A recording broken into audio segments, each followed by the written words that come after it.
We have a lot to juggle in our fantasy football drafts. The pressure, our league mates, those tough draft day decisions, and that's what I want to focus in on today. I'm going to be giving you guys a start bench cut at each and every fantasy position, and let me know what you would do in the comments.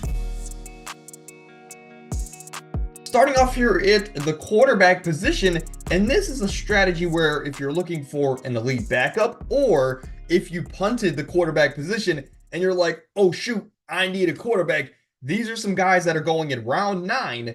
And of course, we're going to dive into which one I think is the best one for your fantasy teams. Of course, Jaden Daniels here, projected starter in Washington. Caleb Williams, obvious starter there in Chicago. And Justin Herbert is still there, but there's been a lot of schematic changes there in Los Angeles.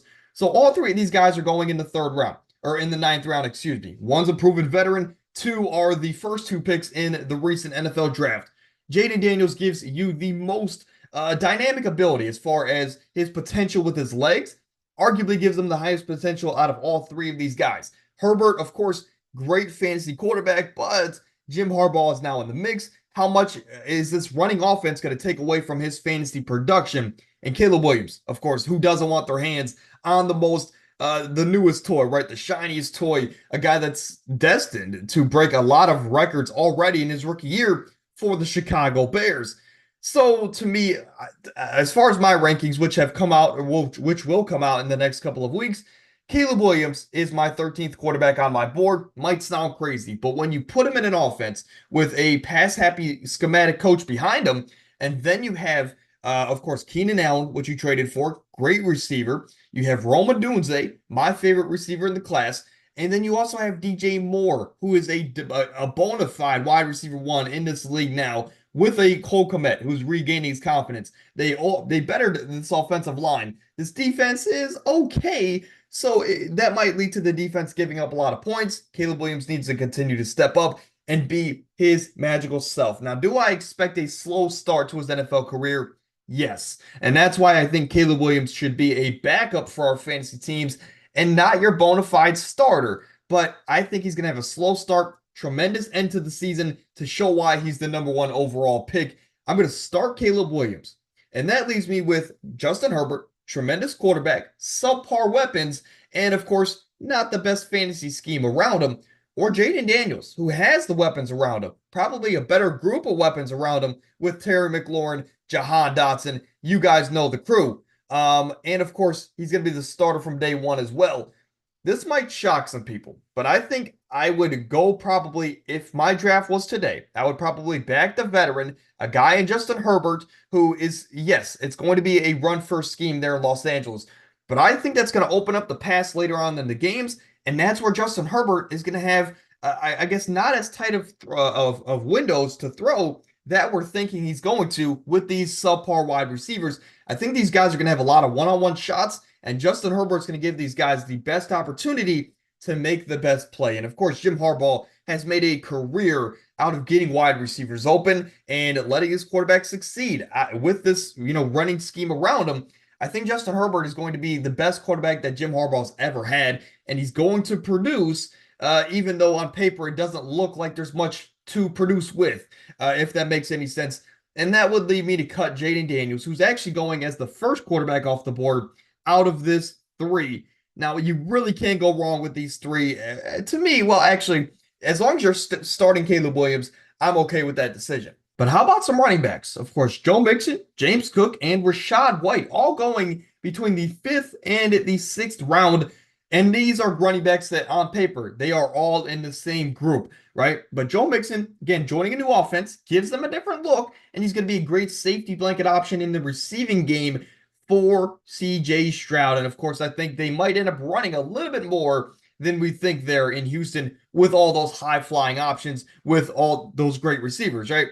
James Cook, this offense was built around him second half of the year last year when they made that offensive coordinator change. And again, it is an offense where you run first and you preserve the quarterback's arm for later in the game, just like the Chargers offense. That's how it is in Buffalo. James Cook is still producing at a crazy level. Excuse me, of course. And of course, I think he's going to continue to be. James Cook is continuing to produce at an all-pro level, right? That second half of the year. Can he carry it over to a full season? I think he can. And of course, we'll have to keep that in mind. Rachaad White burst onto the scene last year with, of course, Dave Canales as his offensive coordinator. But Dave Canales is gone. And what that means is I don't know if the same receiving work and opportunities are going to be there for a guy like Rachaad White, who, by the way, was the running back 4 on the year last season. And he's going in the 6th round. Crazy to think how much one off season can change the perception of a certain player. But with all that being said, I'm going to start James Cook. I know I can get the receiving work and the rushing work out of James Cook. He's just the safest player here where I get the highest floor, but also the highest upside out of the 3 players here. James Cook, to me, in the 5th round, absolute steal and someone I like to target in every single draft, especially at that value, is absolutely insane. Rachaad White, this is a guy that's going, he's going to be on my bench. I'll say that. And I'm going to choose him over Joe Mixon because, no, I don't think that Rachaad White's going to be the running back 4 yet again.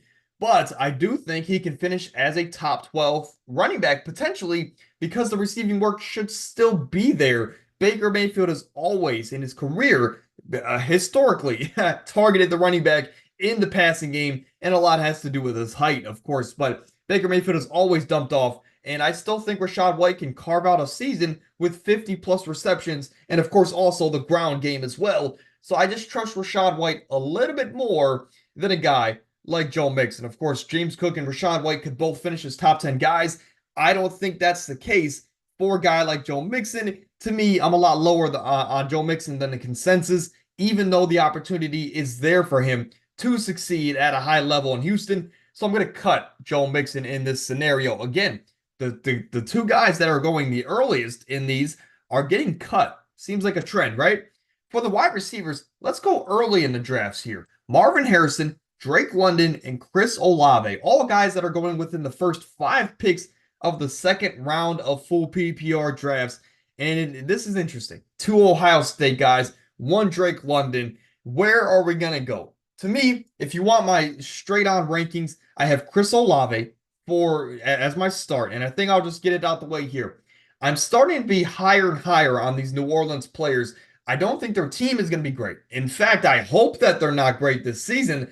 However, I think guys like Alvin Kamara, guys like Chris Olave can be those guys that are late in games, getting a lot of those garbage time points where they're getting a lot of receptions. And Derek Carr is still an above average quarterback, is what I'm getting at. So Chris Olave, Alvin Kamara are 2 guys that are going to be the focus points of this offense. And if one of them go down, the other one is going to explode onto the scene.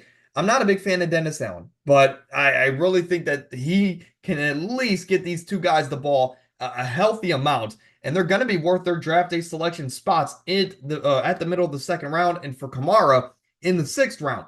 But for Olave, lead number 1 wide receiver, he's going to get the ball a ton there in New Orleans.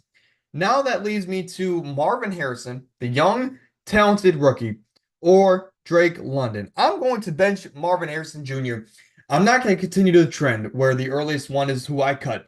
But Marvin Harrison, to me, is not in as great of a situation as most people think. Most people have this guy as a top 5 fantasy guy, a top 10 fantasy guy. I don't believe that he's going to have this monster Puka Nacua level rookie season. This is a guy that, yes, he's the clear-cut number 1 in his offense at the wide receiver position. But if you watched how this offense operated the second half of last year, when Kyler Murray finally returned to the field, it was a run-focused offense, and the majority of targets didn't go to the wide receiver position. It went to Trey McBride and James Conner. It's a very safe offense is what I'm getting at here.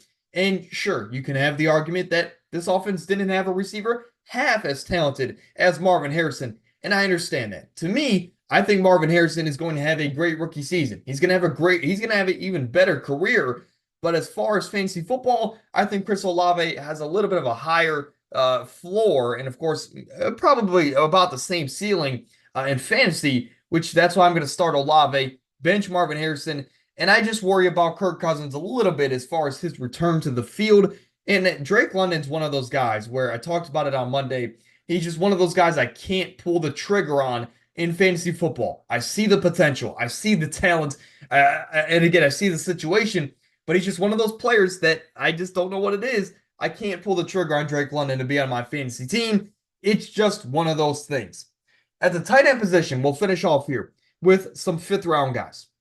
We have Mark Andrews, Dalton Kincaid, and Kyle Pitts. Of course, I'm a Gators fan.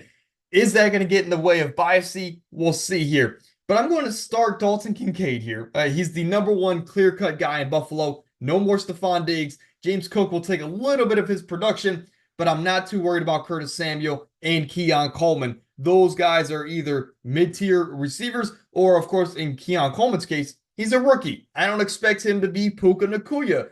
Dalton Kincaid is the go-to guy in this offense. I loved watching him at Utah. He's going to continue to dominate here at the NFL level in year number 2. Huge year for Dalton Kincaid. He's my number 4 tight end. Now it comes down to the aging veteran in Mark Andrews and the guy that has underperformed year after year in Kyle Pitts. But I'll say this, Kyle Pitts has survived Arthur Smith and Desmond Ridder. It doesn't get much worse than that as far as the 2 most important positions on any football team. But with that being said, I still on the board, given the fact that he's burned us year after year, and I know the fact that Kirk Cousins has always produced fantasy relevant tight ends, Mark Andrews is still the go-to guy in this Baltimore offense. And I understand that Zay Flowers had a great rookie season, and I know he had a lot of potential shown, but there's not a lot of other guys to take the ball out of Mark Andrews' hand. And at the end of the day, that's who this offense is designed around in the pass game. That's who Lamar Jackson is looking for. It's still Mark Andrews. He just needs to stay healthy. And when he is, he's always on pace to be the number 1 tight end in fantasy football. But I think Kincaid has a little bit of a higher upside. So I'll start Kincaid, bench Andrews, and cut Kyle Pitts. Of course, here is a quick look at the data that I've pulled together here to get these start bench cut options for you. So as you take a look at the board, also think about it and let me know in the comments who would you start, bench, and cut in these certain situations. I'm curious to see what you guys would think.